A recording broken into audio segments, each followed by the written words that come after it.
আসসালামু আলাইকুম। এখন শুনবেন সংবাদ শিরোনাম। গণভোট আয়োজনে অধ্যাদেশের খসড়া চূড়ান্ত অনুমোদন দিল উপদেষ্টা পরিষদ। আইনি ভিত্তি পাচ্ছে ব্যালট পেপার প্রচার।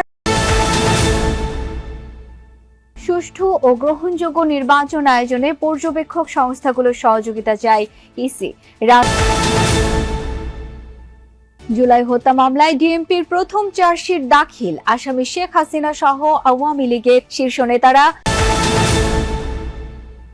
বগুড়ায় ঘর থেকে 2 সন্তান সহ মায়ের মরদেহ উদ্ধার।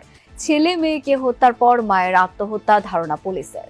আসসালামু আলাইকুম। এতক্ষণ শুনছিলেন সংবাদ শিরোনাম, এখন শুনবেন বিস্তারিত। সংসদ ও গণভোট নির্বাচন একই দিনে আয়োজন করতে অধ্যাদেশ অনুমোদন দিয়েছে উপদেষ্টা পরিষদ। আজ প্রধান উপদেষ্টা ডক্টর মোহাম্মদ ইউনূসের সভাপতিত্বে বিশেষ বৈঠকে অধ্যাদেশের খসড়া চূড়ান্ত অনুমোদন দেওয়া হয়। জাতীয় সংসদের অনুপস্থিতিতে আইন প্রণয়নের জন্য অধ্যাদেশ জারির মাধ্যমে বিকল্প সাংবিধানিক কাঠামো ব্যবহার করা হচ্ছে। গণভোট অধ্যাদেশ অনুমোদন হওয়ায় নির্বাচন কমিশন এখন আনুষ্ঠানিক প্রস্তুতি শুরু করবে। অধ্যাদেশ অনুযায়ী গণভোটের বিধিমালা করবে সাংবিধানিক সংস্থাটি। এই বিধিমালায় ব্যালট কেমন হবে, ভোট গ্রহণ ও গণনা প্রক্রিয়ার বিস্তারিত উল্লেখ থাকবে। সংসদ নির্বাচন ও গণভোটের জন্য পৃথক রঙের ব্যালট দেওয়া হবে। এর আগে অন্তর্বর্তী সরকারের পরামর্শে রাষ্ট্রপতি জুলাই সনদ বাস্তবায়ন আদেশ জারি করেন। 6 ধারা অনুযায়ী গণভোট আয়োজনের জন্য নির্বাচন কমিশনকে যথোপযুক্ত আইন প্রণয়নের নির্দেশ দেওয়া হয়। সুষ্ঠু ও গ্রহণযোগ্য নির্বাচন আয়োজনে পর্যবেক্ষক সংস্থাগুলোর সহযোগিতা চেয়েছে নির্বাচন কমিশন। একই সাথে পর্যবেক্ষকদের রাজনীতিতে না জড়াতে আহ্বান জানিয়েছেন প্রধান নির্বাচন কমিশনার এএমএম নাসির উদ্দিন। নির্বাচন ভবনে দেশীয় পর্যবেক্ষক সংস্থার প্রতিনিধিদের সাথে ইসির প্রথম পর্যায়ের সংলাপের সূচনা বক্তব্যে এই আহ্বান জানান তিনি। সিইসি বলেন, পর্যবেক্ষক সংস্থার দায়িত্ব নির্বাচন পর্যবেক্ষণ করা। সুষ্ঠু নির্বাচন আয়োজনে তাদেরকে সহযোগী হিসেবে পেতে চায় কমিশন।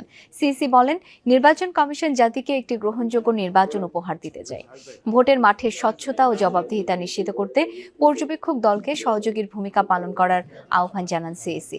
যারা রাজনীতি কিংবা রাজনৈতিক দলের সাথে যুক্ত তাদের নির্বাচন পর্যবেক্ষণে নিয়োগ না দেওয়ার আহ্বানও জানান এএমএম নাসির উদ্দিন। দিনব্যাপী 81টি সংস্থার সাথে আলোচনা করবে নির্বাচন কমিশন। প্রথম পর্যায়ের সংলাপ ইতিমধ্যে শেষ হয়েছে। দেখলাম যে এখানে অনেক পুরনো সংগঠন সংস্থা আছেন যারা ইলেকশন অবজারভারের দায়িত্ব পালন করেছেন। আমি অতীত নিয়ে কোনো ঘাটাঘাটি করতে চাই না। আমি অলওয়েজ সামনের দিকে তাকাতে চাই। অতীতে ভুল ভ্রান্তি আমাদের অনেক হয়েছে, এটা হতে পারে, নানা কারণে হতে পারে।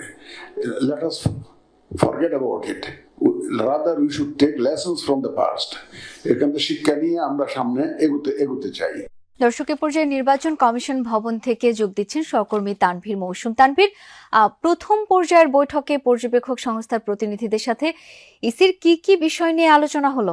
শাওন, এই নির্বাচনের ব্যাপারে নির্বাচনে পর্যবেক্ষণ থেকে শুরু করে এই পর্যবেক্ষকদের এবং কমিশনের কার কি ভূমিকা থাকবে সে বিষয়গুলো নিয়ে প্রথম পর্বের এই সংলাপে আলোচনা হয়েছে এবং দ্বিতীয় পর্বের সংলাপ এরই মধ্যে আর সংলাপে আমন্ত্রিত অতিথিরা চলে এসেছে। যে কোনো সময় সেটি শুরু হয়ে যাবে আর কিছুক্ষণের মধ্যে।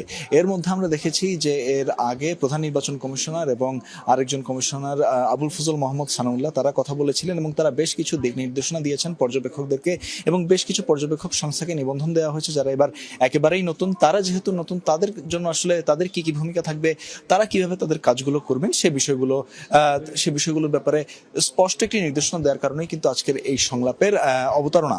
এবং এখানে এর আগে সিইসি তার সূচনা বক্তব্যে বলেছিলেন যে বাংলাদেশের মানুষ আসলে অনেক বেশি রাজনীতি সচেতন, তাই সেক্ষেত্রে আসলে পর্যবেক্ষক দলের যে লোকবল থাকবে সে লোকবল যেন কোনোভাবেই রাজনীতির সঙ্গে যুক্ত না থাকে, কোনো ধরনের কোনো রাজনীতির সঙ্গে তাদের কোনো ধরনের কোনো সংশ্লিষ্টতা না থাকে এবং কোনো ধরনের কোনো রাজনৈতিক কার্যক্রম, সেটা মিছিল হতে পারে, বেশ কিছু ধরনের সভা সমাবেশ হতে পারে, সেগুলোতে যেন পর্যবেক্ষক সংস্থার সদস্যরা যেন সেগুলোতে নিজেরা যুক্ত না হন সে বিষয়টির ব্যাপারে কিন্তু প্রধান নির্বাচন কমিশনার বারবার জোর দিয়েছেন। তিনি বলেছেন যে এখানে পর্যবেক্ষক সংস্থার ভূমিকা থাকবে, এই পর্যবেক্ষক সংস্থাদের ভূমিকা থাকবে মূলত অবজার্ভ করার ভূমিকায় তারা থাকবে, তবে ইন্টারফেয়ার করবে না।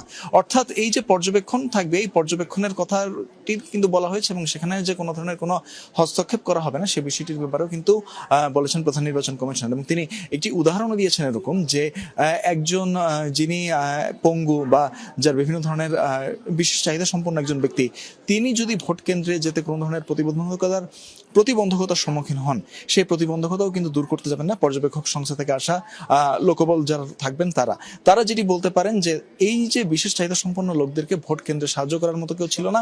অর্থাৎ তারা শুধু পর্যবেক্ষকের ভূমিকায় থাকবেন, কি হচ্ছে না হচ্ছে সেটাই শুধু তারা রিপোর্ট দিবেন, কিন্তু তারা নিজেরা কোনো ধরনের কাজে কর্মে তারা কোনো ভূমিকা নেবেন না।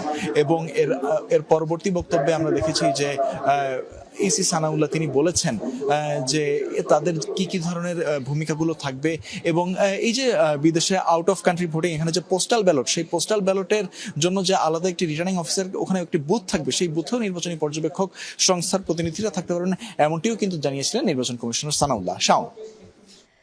তানভীর, অনেক ধন্যবাদ আপনাকে।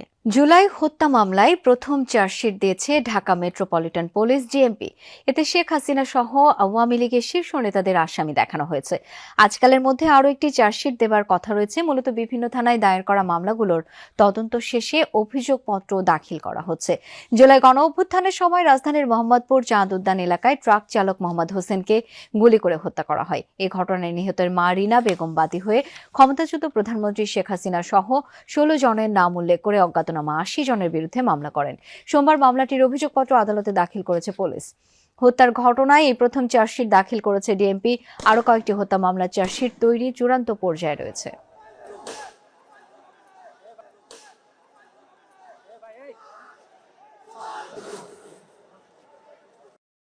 আরও কয়েকটি মামলা বিভিন্ন থানার রেডি অবস্থায় আছে, সেগুলিও আমরা পরীক্ষা নিরীক্ষা করছি।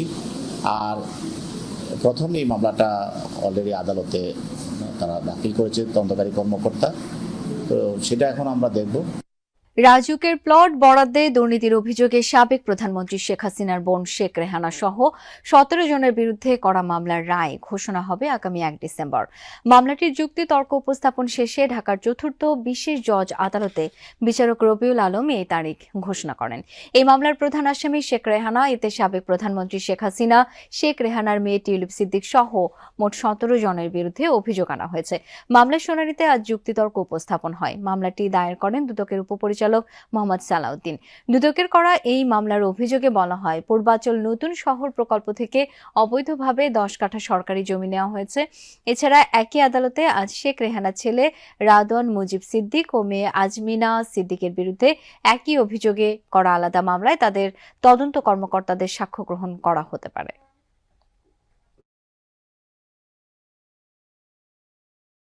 কুষ্টিয়ায় 6 জনকে হত্যা সহ মানবতা বিরোধী অপরাধের মামলায় আওয়ামী লীগের যুগ্ম সাধারণ সম্পাদক মাহবুবুল আলম হানিফ সহ 4 জনের বিরুদ্ধে সূচনা বক্তব্য শেষ। এই মামলার প্রথম সাক্ষীর সাক্ষ্য গ্রহণ হবে 8 ডিসেম্বর। মঙ্গলবার আন্তর্জাতিক অপরাধ ট্রাইব্যুনাল 2-এ সূচনা বক্তব্য উপস্থাপন করেন প্রসিকিউটর মিজানুল ইসলাম।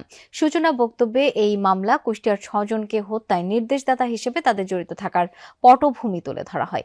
এই মামলায় মোট সাক্ষী 38 জন। চলতি বছরের 2 নভেম্বর হানিফ সহ 4 জনের বিরুদ্ধে আনুষ্ঠানিক অভিযোগ গঠন করে বিচার শুরুর আদেশ দেন ট্রাইব্যুনাল 2।